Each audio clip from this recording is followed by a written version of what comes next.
Camila é doutorada em estudos literários, com uma tese sobre Mário de Andrade e Ilha Couto, que foi publicada pelo Instituto Camões, porque ganhou o prémio Fernão Mendes Pinto, portanto foi uma tese que foi galardoada com esse prémio.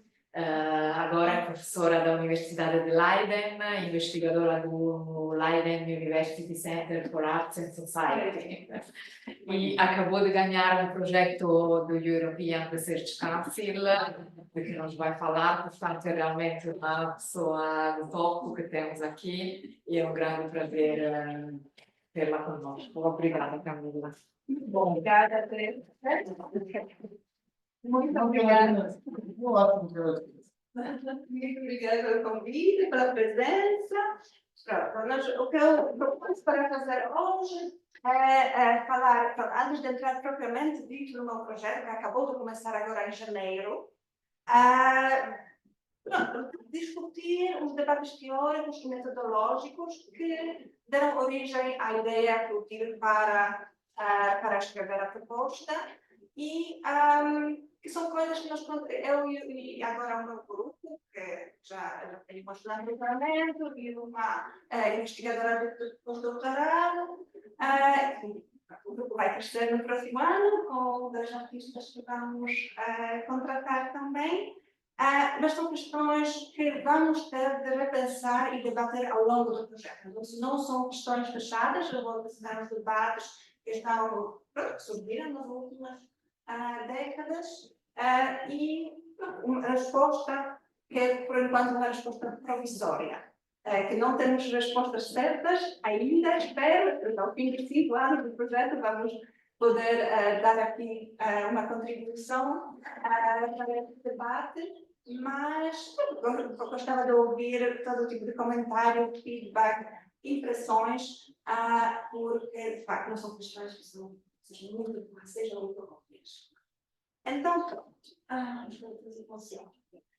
Primeiro, para começar, trouxe aqui uma imagem, uma foto, não sei se consegui ver bem, do interior de um centro cultural em Rotterdam.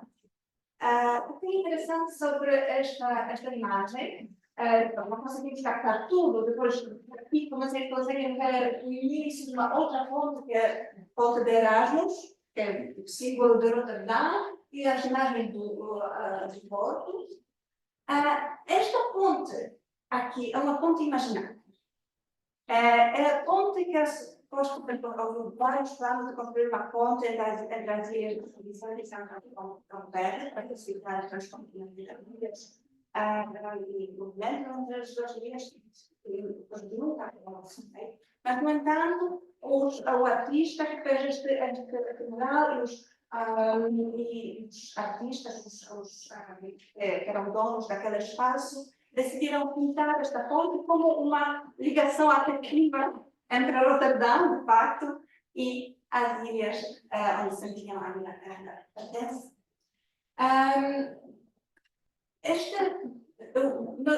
Eu e os meus colegas de Leiden, nós conhecemos este espaço quando trabalhamos no projeto anterior, fizemos sobre espaços noturnos, e como isso era importante para a construção das comunidades, de pertença à cidade, de várias comunidades migratórias na Europa, e a comunidade migratória é uma das comunidades migratórias, uma das comunidades com que trabalhamos, e esta imagem, pronto, colocou várias questões. Então, por um lado, este espaço, pronto, é uma imagem, tem um espaço, decorando um espaço de performance, onde havia vários concertos, várias iniciativas, lançamentos de livros. Mas, se pensarmos como da cidade multicultural, palco, tenho a impressão que sempre a ideia de palco sugere uma coisa mais distante, como se fosse um espaço fixo, onde as pessoas estão a apresentar os seus papéis. E, pronto, neste caso, também renegociar as suas sentimentos de pertença, da identidade e também reclamar especialmente o seu lugar na cidade, neste caso, na cidade. E aqui, eu diria, o ato de narrar é importante. É através destas narrativas que se constroem, falando como surgiu a ideia do mural, o que isso representa, como se integra em toda a programação cultural, é que constroem-se todas este processo de fazer sentido desta experiência de vida, de pertencer a vários espaços, em termos físicos, de identidade comunitária. No entanto, é muito importante não esquecer que este espaço, este palco, em si não é também um espaço neutro. Então, isso já é uma ideia muito discutida na área dos urbanos, e antes disso, especialmente, isso vem já dos anos 70, com a publicação de Henri Lefebvre, do seu famoso livro sobre a produção de espaço. Isso já era uma reformulação de um trabalho de algumas décadas que estava surgindo na consolidação da área dos estudos urbanos, tentando repensar espaço. Inicialmente, o espaço era simplesmente um conceito matemático, tipo de grelha cartesiana, com pontos cardeais que podem ser medidos de uma certa maneira. No entanto, já nas primeiras décadas do século XX, surgem vários debates tentando repensar como a influência do espaço para a vida social e para as relações entre as comunidades. Então, aqui vocês podem ver a capa do importante trabalho do Peroxino, que era um sociólogo alemão que teve o seu muito conhecido trabalho foi traduzido em português, seria a metrópole e a sua imagem mental. E ali estava a falar sobre a importância da materialidade da experiência urbana para a constituição das sociedades. No entanto, apesar destas novas intervenções, isso ainda era uma abordagem bastante estática. Então, assim como apresentei um bocadinho nesta primeira análise inicial da imagem, onde temos uma tela que está a ser pintada, que serve como decoração para as representações, performances, eventos que estão a acontecer. No entanto, nos anos 70, publica a sua obra para a produção do espaço e isso é mesmo uma viragem conceitual, uma mudança de paradigma importante, quando ele pergunta se espaço, de facto, não é nada mais que um ciclo de interações, de relações sociais. Ele argumenta que não, que isso que o espaço tem um papel muito importante na maneira como as relações sociais se constroem e como também as pessoas respondem a certos discursos hegemônicos, toda a série de relações de poder dentro de uma sociedade, como o espaço por um lado constrói a certas situações de poder e como as pessoas estão a tentar negociá-las. Então, pronto, o caso típico é aqui, eu estou aqui no meio, dando uma palestra e vocês estão aqui como bons alunos sentadinhos em linhas ordenadas, representando uma certa relação, pondo cada um de nós no seu sítio, digamos. Mas, no entanto, podemos sempre jogar. Isso não é uma coisa, com estas relações não é uma coisa completamente estática. Claro, sempre dentro dos regimes do discurso, como diria o Foucault, que nos permite desafiar estas políticas. Já nos anos 90, este trabalho do Lefebvre torna-se constitucional e vem mais abordagens interseccionais. Então, aqui, Dorimas é mesmo um nome de referência quando argumenta como o espaço é, de facto, uma construção social que precisa de ser abordada a partir de diferentes variáveis que constroem a maneira como nós vivemos no espaço, como nós construímos o nosso espaço e como construímos as relações sociais que estão construídas neste espaço.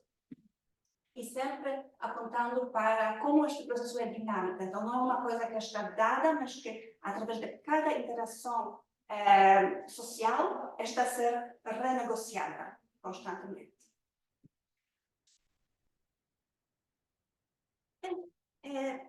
Tendo todos estes debates em conta, surge uma necessidade de pensar o espaço urbano e de uma maneira mais complexa, mais atenta à maior diversificação que estamos a observar nas cidades nas últimas décadas. Porque se pensarmos sobre cidades como Lisboa hoje, Londres, como muitas outras cidades de São Paulo, por exemplo, observamos que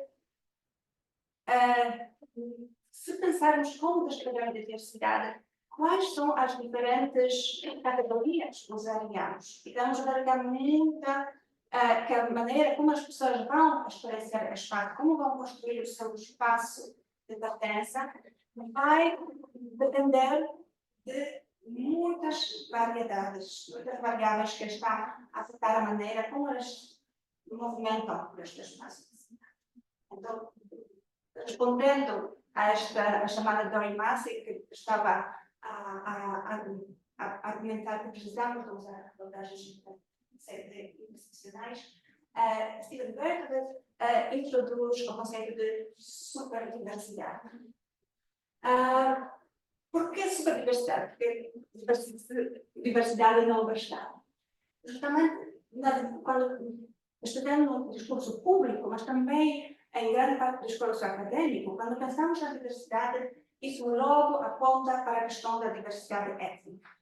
No entanto, como Berkowitz argumenta, e outros estudiosos, por exemplo, o sociólogo Martiniello, estamos a observar a diversificação da diversidade, no sentido que não basta olhar para um grupo, por exemplo, para os cabo-verdianos em Roterdão, porque dentro deste grupo as pessoas vão ter a experiência de vida da cidade diferente, por exemplo, do género, da idade, mas também, por exemplo, do processo migratório, se já nasceram lá ou não. Todos estes fatores vão influenciar. Então, o Berkowitz propõe o conceito de superdiversidade urbana como uma resposta para salientar que não estamos a olhar unicamente para a etnicidade como maneira de ter uma visão reducionista, mas que abrimos algo para olhar para todo o tipo de diferentes variáveis que estruturam a maneira como as pessoas estão a viver as cidades e experienciar a vida urbana. Então, lista várias diferentes variáveis, como podem ver no slide, mas a lista ainda podia continuar. Então, mesmo olhando para a maioria dos estudos sobre migrações, sobre diversidade urbana, olhem para três fatores principais. Mesmo quando estão a tentar abrir um bocadinho de fogo, então, além de olhar para os países de origem, quantas nacionalidades estão a ser representadas numa dada cidade, olham também para a questão linguística, que isso estuda uma grande também, há muitos estudos sociolinguísticos sobre as línguas, sobre o multilinguismo urbano, e também a religião passa a ser um fator importante nos estudos. E isso para ver como estas variáveis têm impacto sobre a formação das identidades, que tipo de formas de interação existem dentro dessas comunidades, mas também entre as várias comunidades que existem dentro dos bairros e da sociedade, em geral, e também ver como isso pode ter impacto para o acesso aos diferentes serviços, infraestruturas que existem em cada cidade. Por exemplo, se há um grupo que está concentrado num bairro específico, será que eles têm os mesmos acessos aos serviços que os outros? Então, pensar em questão de Lisboa, margem sul, pronto, quais são, como isso influencia acesso a serviços e, por sua vez, tem impacto na maneira como as pessoas se relacionam com a cidade, como tornam a cidade a sua casa. No entanto, como a interpreto, isso ainda não é suficiente. Temos de olhar para mais variáveis, porque também os estatutos legais das pessoas vão ter uma grande importância na maneira como elas podem usufruir da cidade. Então, por exemplo, há uma colega minha da Universidade de Utrecht que está a fazer um trabalho muito interessante com os refugiados jovens que chegaram à Holanda e como eles gostavam de ir, por exemplo, a sítios como os bares, os cafés, porque ali não se sentiam os refugiados. Eram simplesmente as pessoas que estavam a conhecer a cidade, quase tentando passar-se de turistas para não ter esta, não serem categorizados como se isso fosse a única, ser refugiado fosse a única história da sua identidade. Então, há algumas variáveis que talvez no seu artigo propõe estudar. Então, de facto, as vias de migração, então, em qual estatuto isso leva. Então, se as pessoas, por exemplo, isso vai ser muito diferente para as pessoas que vêm, por exemplo, para uma cidade ou um outro país como estudante, ou como trabalhador, ou então também pessoas que não estão documentadas. Isso é completamente diferente história e também coloca muitas questões em termos de ética e metodologia de trabalho científico. Isso, como podemos colaborar com esses grupos sem expô-los, mas também para reconhecer o seu trabalho. Uma coisa tão fácil como, por exemplo, pagar aos participantes no workshop são pessoas não documentadas, torna-se praticamente impossível.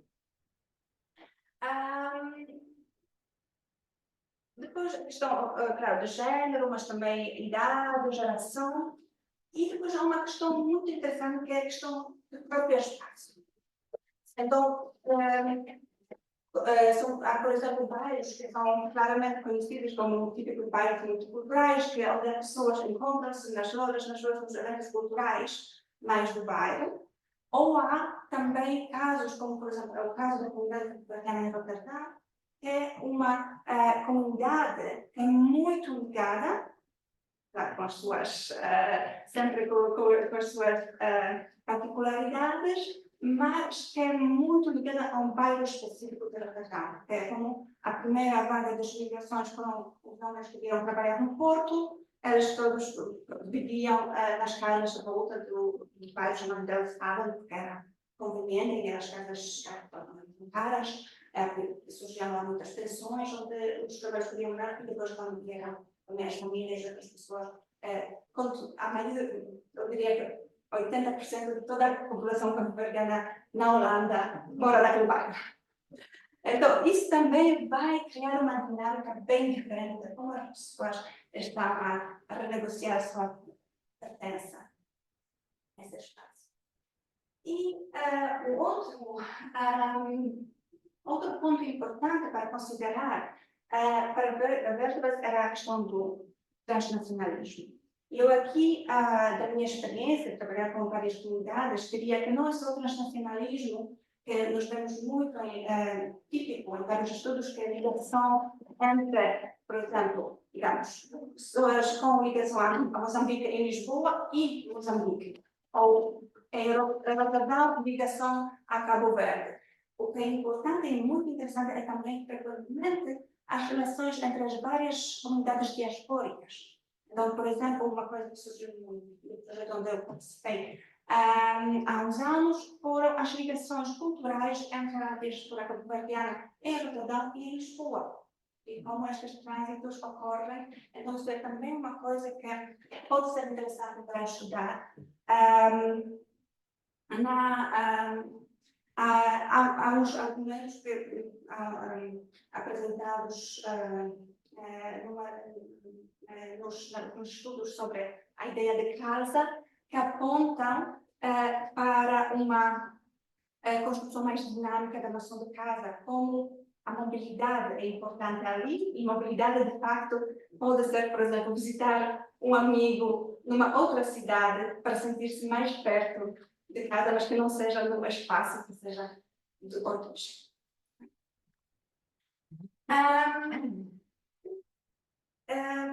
Mas se estamos a partir esta noção de diversidade em todas estas variáveis, como de facto podemos estudar este fenómeno?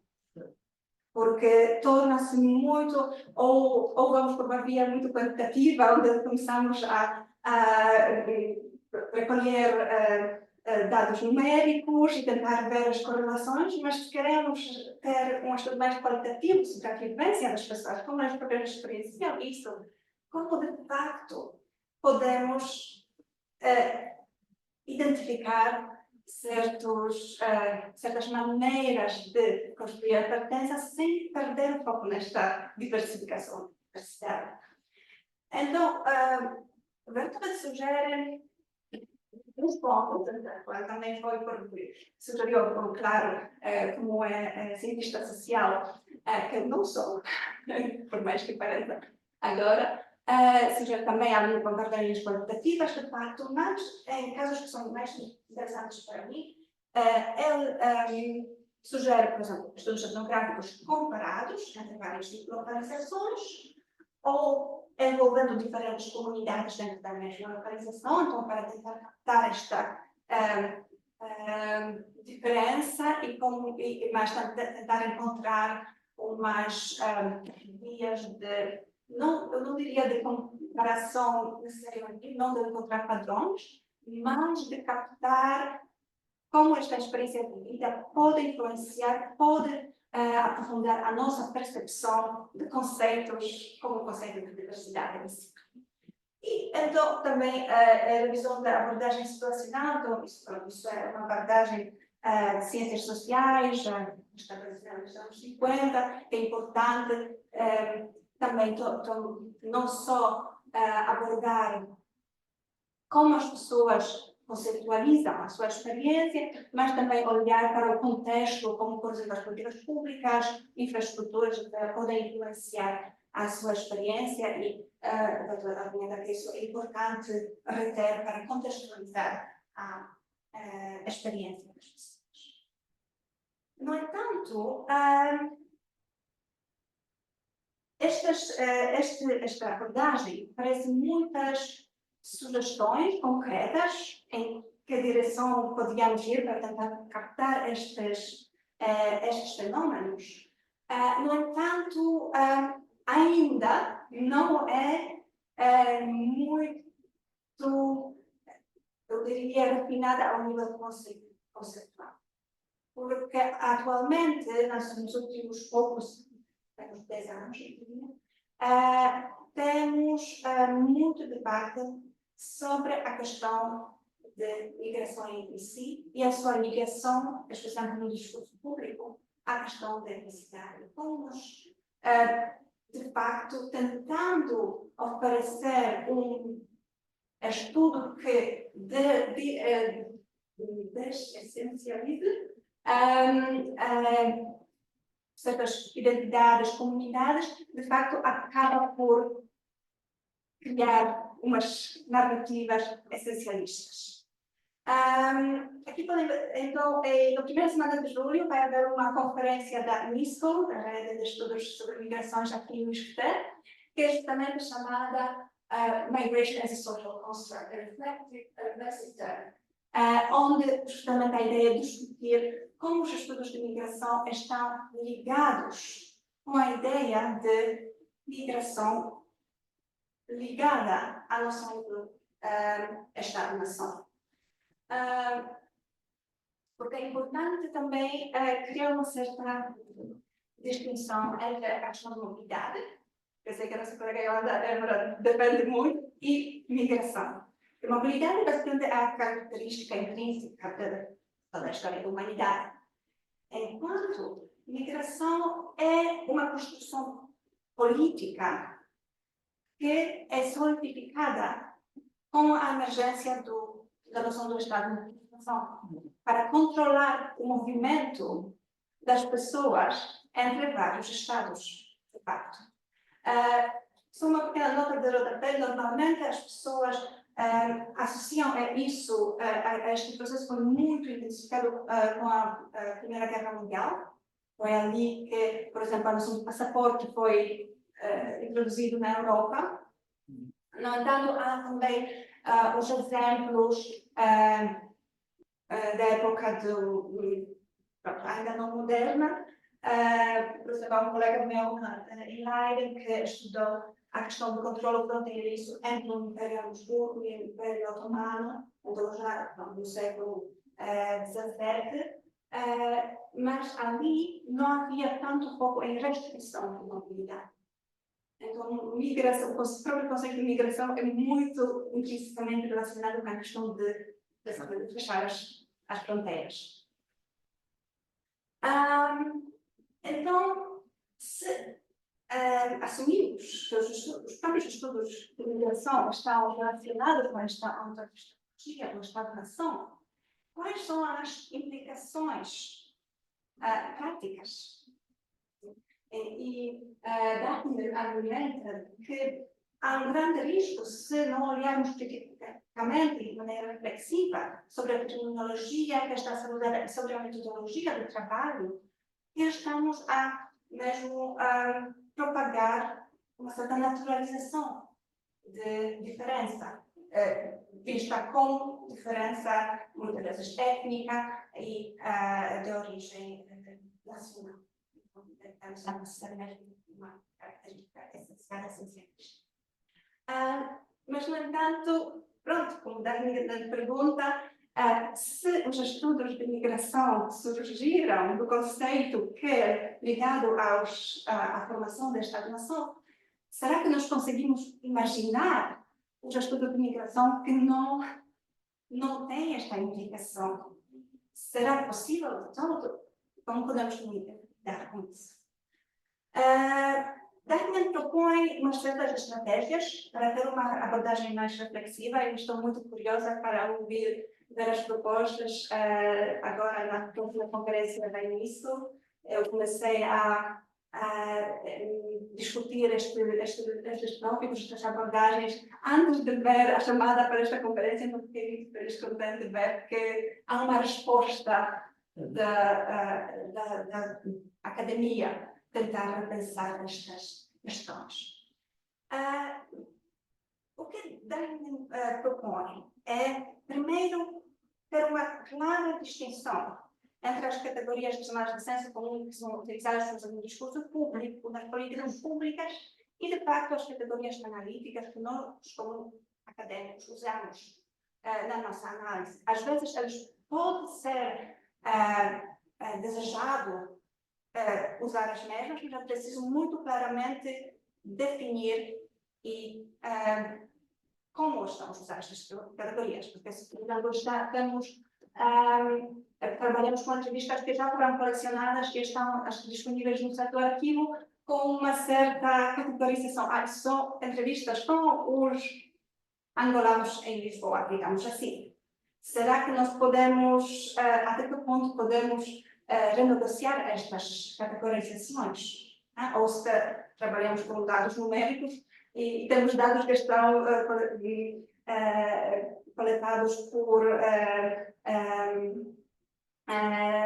oficialmente, pronto, aquelas já estão coletadas de uma certa maneira e ali temos de, se usamos esses dados, olhar para as categorizações que foram feitas na altura. Outro ponto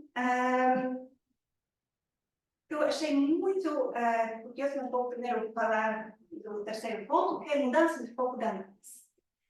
Então, o Gartner argumenta que seria muito importante para não isolar as comunidades migrantes, mas olhar como, por exemplo, certos bairros, como as pessoas ou grupos de artistas, digamos assim, colaboram, criam a sua pertença de cidade e não reduzir o foco a um grupo étnico caracterizado por questões étnicas. Assim, isso vai muito parecido com a abordagem que o Conifer talvez não está a advogar pelos estudos comparados entre vários grupos, várias localidades. O segundo ponto, que eu achei muito interessante, e vamos ver isso bem, estou curiosa a ver quais são as vossas reações depois no debate. Dá-me propõe para especificamente aproximar, abrir mais debate entre os estudos de migração que, entretanto, nas últimas décadas surgiram como um campo próprio, com as suas teorias, aos estudos científicos mais gerais para tentar abordar justamente aquela questão de sociedade como um todo e não isolar as comunidades migrantes. A minha questão é, quando eu li este texto, era, sim, é boa ideia, de facto, mas por que não aproximar as comunidades? Porque esta, pronto, é a minha formação como estudiosa de literatura, de cinema, e muitas vezes quando vejo as pessoas em comunidades tentam entrar em debates com os textos produzidos na área de ciências sociais, mas, ao contrário, ainda há um trabalho por fazer. E eu estou muito contente que há mais e mais abertura, por exemplo, dentro da Unesco e outras redes, de integrar mais humanidades, porque isso acho que pode trazer respostas de refinação do conceitual, que é justamente precisa nesta altura, para responder a todas as questões sociais e politização do discurso à volta da migração que estamos a evidenciar neste momento.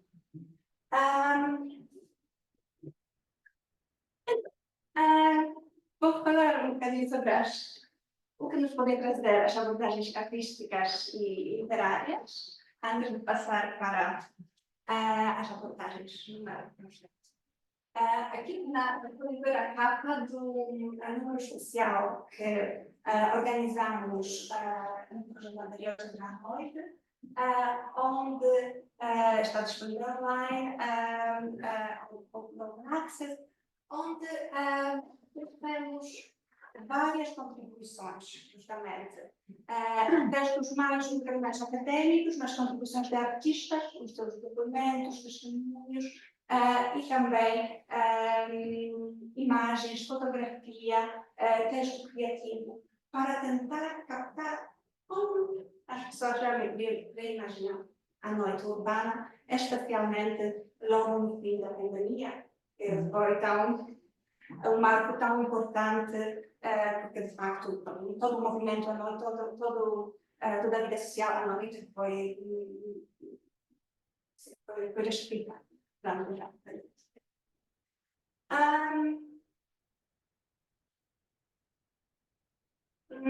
Há vários estudos que defendem o papel das artes, em geral, da literatura, como uma forma de imaginação política. Os meus colegas que editaram este volume sobre arte e ativismo foram especificamente na questão como a arte pode ser usada para diferentes formas de ativismo estético, mas sempre ligado às questões políticas, ecológicas, corretas. Mas isso vai a importância das artes vai mais além do que simplesmente uma forma direta de ativismo, de alcançar uma causa direta que esteja bem definida. As artes, mesmo que não de maneira explícita, sempre estão a responder a um certo contexto, seja social, político, econômico, surgem destas reflexões que o artista está debater através da sua. Nunca é uma coisa completamente neutra, mesmo que não, pode não parecer diretamente ativista. Então, como Branigan, Maria Steinbock e Maria Balk argumentam, mesmo sem aquela direção explícita, a criação artística convida o leitor ou o espectador a, mais ou menos conscientemente, repensar a maneira como usa o mundo. E como as artes também criam, muitas vezes, uma coisa que ouvimos em várias entrevistas, por exemplo, com escritores, com artistas, como as artes criam um espaço seguro, de certa maneira, é mais fácil experimentar com várias concepções do mundo à nossa volta, da sociedade, nem que sejam utópicas, de maneira que não pareça logo ameaçadora. Há mais espaço de pensamento, isso mesmo que não diretamente pode refinar a nossa imaginação política de como podemos conceber a sociedade, de maneira que não repita os mesmos tipos de estruturas conceituais. Neste aspecto, da minha experiência, parece que as narrativas são aqui especialmente produtivas, digamos assim. Porque, por um lado, há muito tempo narrativas, como os atos narrativos, testemunhos de vida, mas também vários tipos de ficção narrativa, constituem maneiras de repensar o mundo e um objeto de estudo. Então, por exemplo, no estudo de migrações, testemunhos são uma grande fonte para estudar como as pessoas experienciaram este processo e a sua passagem, a sua construção identitária através entre os vários espaços que habitam. No entanto, há novas abordagens que propõem também a escrita criativa como um método de repensar dos conceitos que estamos a tentar propor e confrontar de certa maneira. Então, um colega no projeto da noite tentou experimentar com o que se chama de ficção etnográfica, que é basicamente como se fosse um conto, mas envolvido com reflexão teórica e inspirado na vivência no trabalho etnográfico, observação participante da literatura aqui em Lisboa, como tentar maneira de captar a experiência de vida de deslocação e de pertença, porque isso oferece uma outra maneira, outro meio para conceitualizar a experiência de maneira que seja, se calhar, mais também sentida. Que não seja, porque às vezes trabalho científico que está a tentar ser distanciado acaba por não transmitir aquela vivência que é muito incorporada, incorporada, e onde precisamos usar também outros sentidos para, de facto, conseguir captar esta dinâmica da negociação.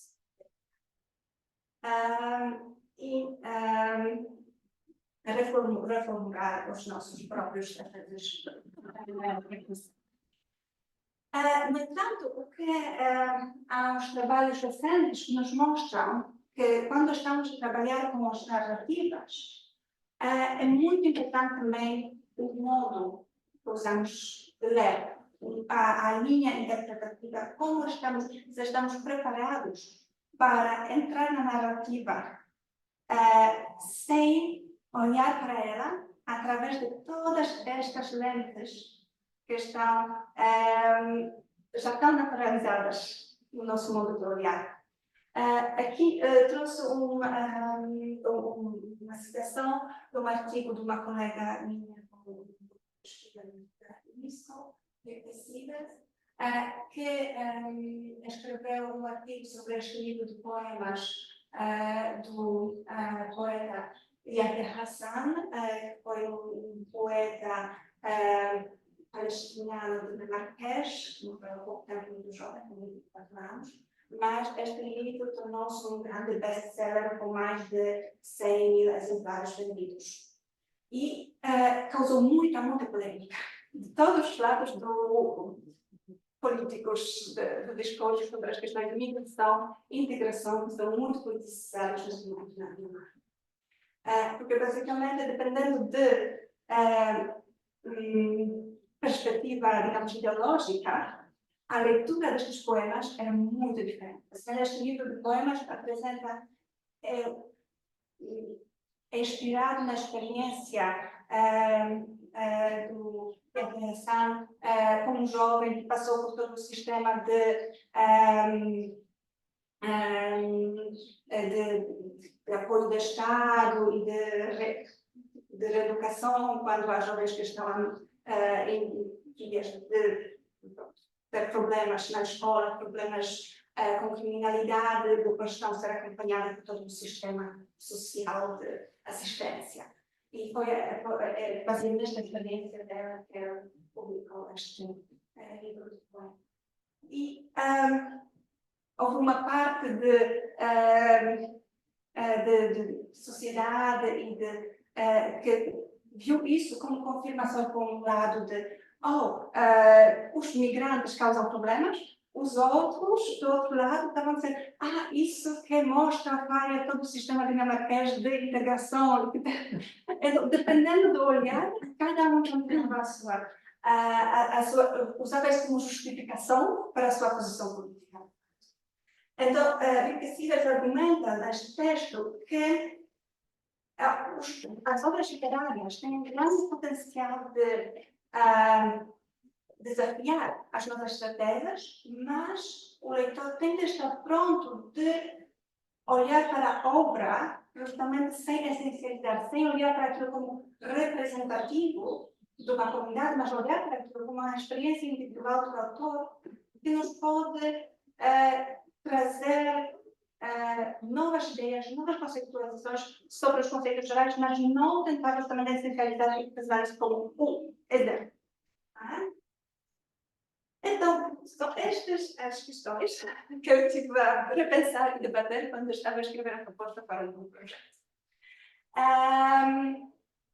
Tentando aprender com todas as conversas que eu tive com vários artistas em Lisboa, em Roterdão durante os vários anos, todos estes debates teóricos, será que a maneira de facto de essencializar estudos sobre comunidades criadas a partir de histórias de mobilidade, será que podemos criar uma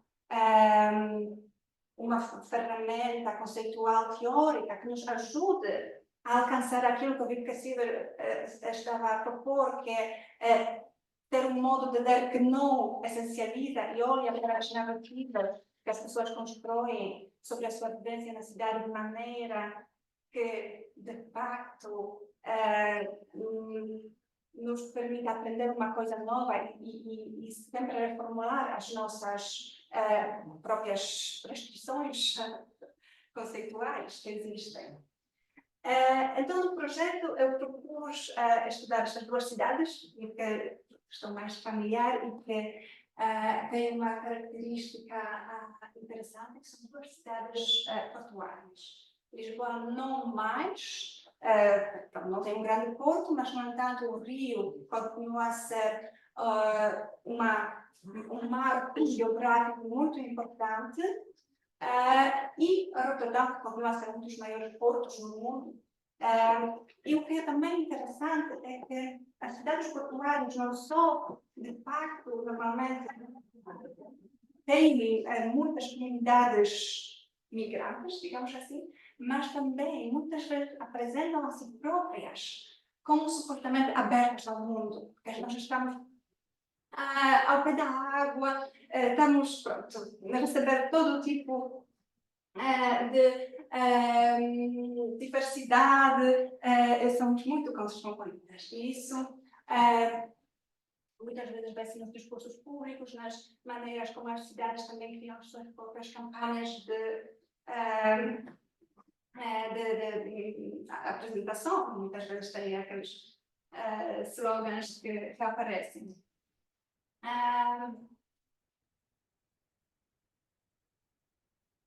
E aí, o meu objeto de estudo vão ser diferentes tipos de narrativas artísticas.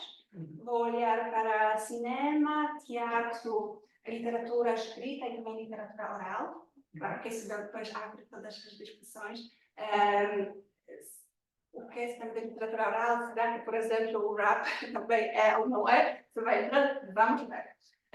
Todo tipo de narrativas, porque justamente depois de todos estes debates que acabei de brevemente sumarizar, acho que as formas artísticas narrativas podiam ser desafiar-nos mais nesta procura de uma nova maneira para olhar para questões de diversidade e pertença nos espaços urbanos super diversos.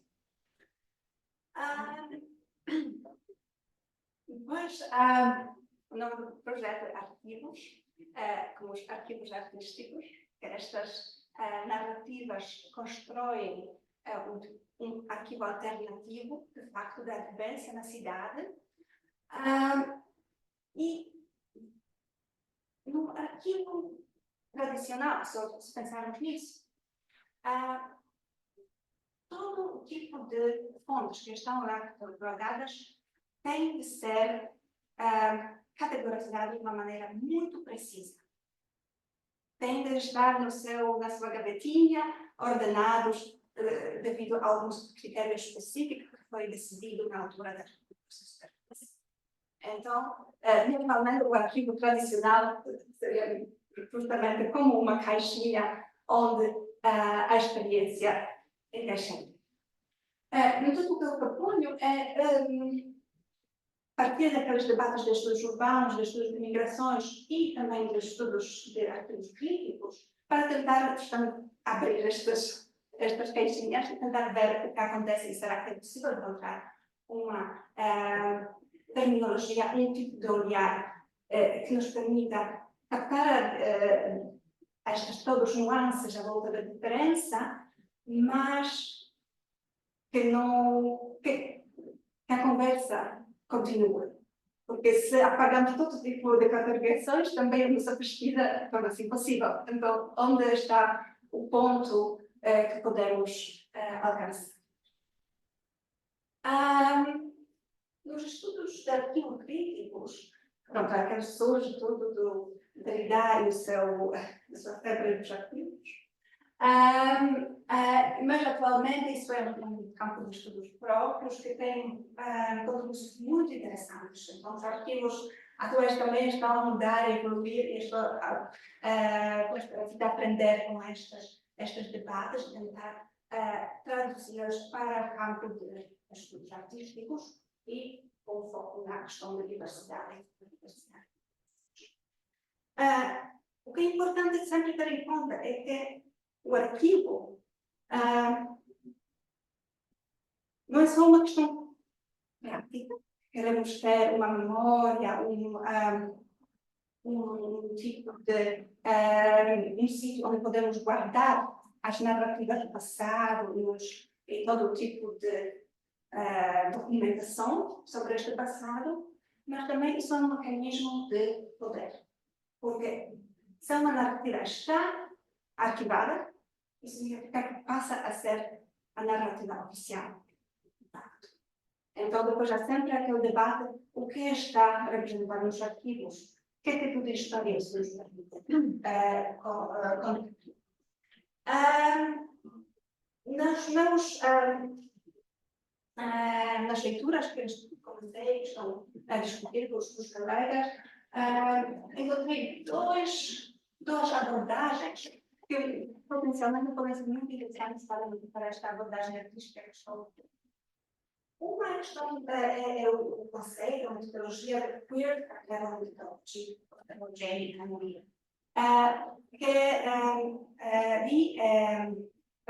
trabalha aqui no Canadá e está a experimentar com as maneiras de ativar os testemunhos de comunidade queer, mas captando a sua não essencialização, o seu caráter não essencialista.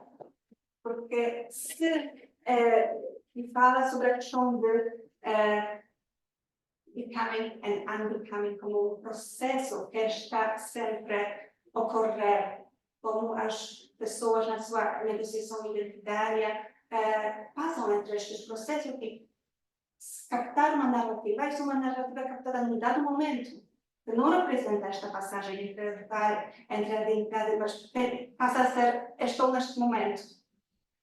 Então, como se pode arquivar este tipo de narrativas de maneira que seja mais aberta? Pronto, há umas respostas, falaram, por exemplo, sobre de histórias por enquanto. E como se pode sempre salientar isso, não é toda a história que estamos a captar, mas a história naquele momento que vai virar uma outra história com as experiências vividas. Como fazer isso para ficar dentro do arquivo? Isso ainda é uma questão aberta.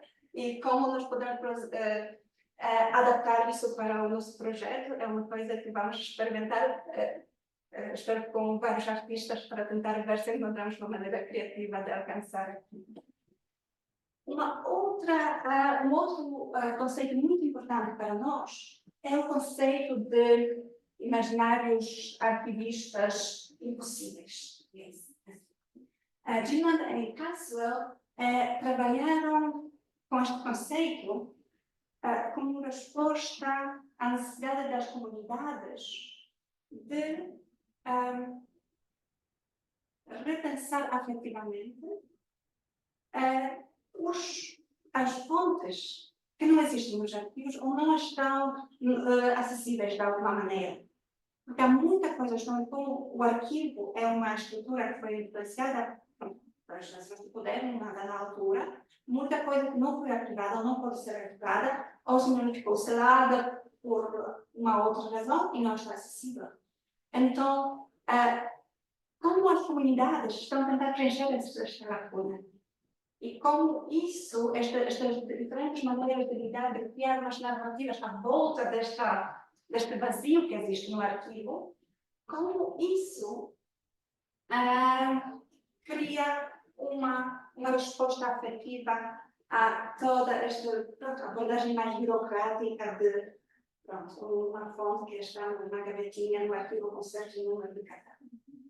Então, e aqui eu argumentaria que as artes precisamente entram aqui e oferecem a resposta às todas as questões. Por exemplo, ontem fomos assistir aos filmes da Cinemateca, do cinema moçambicano, com as novas apresentaram de Nandes Rosa, que apresentava a história de Moçambique, como as novas gerações não têm uma memória daquilo que se passou no fim do colonialismo e na luta da independência, e como tentam preencher essas lacunas. Justamente através do cinema, que há aquela resposta, aquela necessidade, aquele preenchimento mas o arquivo não aparece.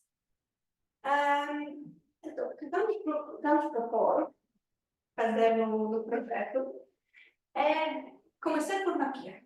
Então, como é importante, como o Werther estava a propor, contextualizar a experiência de vida, estamos a colecionar informação sobre todas as políticas culturais que existem nas duas cidades, que tipo também de campanhas de identidade cultural da cidade estão a propor, que tipo de financiamento oferecem à cultura para contextualizar aquilo que está a acontecer na cena cultural.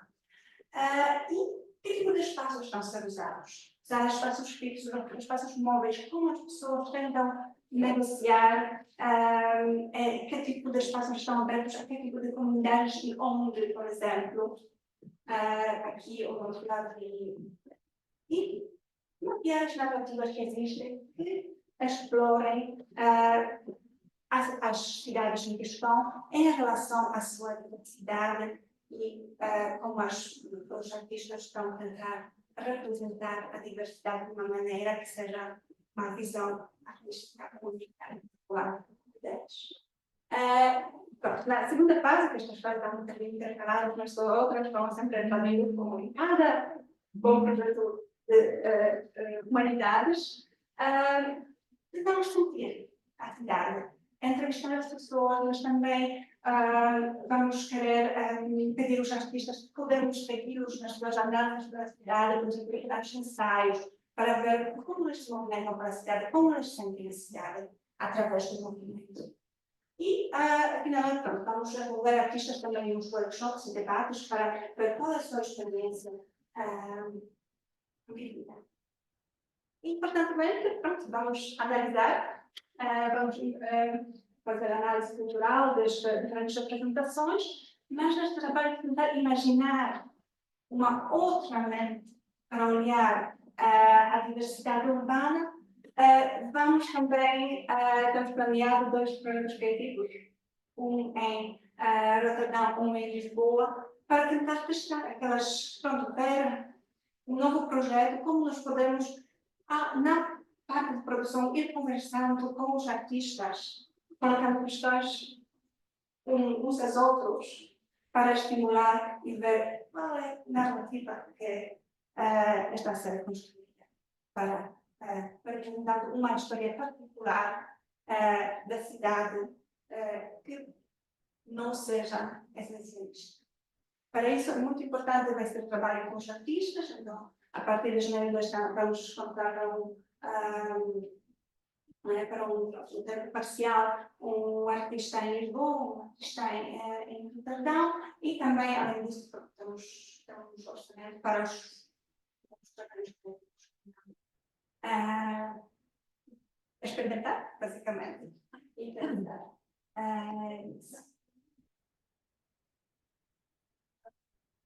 Mas isso tudo, todo este tipo de research design, obriga a uma reflexão metodológica importante, porque colaborar não é fácil e coloca muitas questões que nós temos de abordar muito seriamente para ter certeza que a colaboração seja relevante para os artistas, seja relevante para nós e para os objetivos que estão propostos.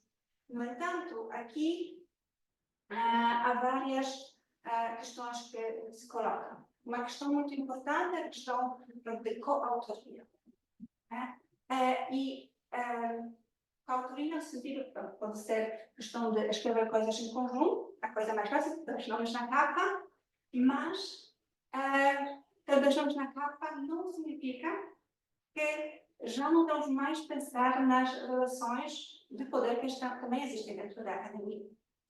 Porque eu tive de tomar certas decisões para escrever a proposta, para que essa pudesse ser financiada. Mas também quero deixar liberdade aos artistas para eles levarem por aquele caminho e ter uma resposta, eu ainda não sei a resposta, para chegar à resposta em conjunto em diálogo. Mas então, como negociar para que haja liberdade, mas eu já criei uma certa caixinha que temos de seguir.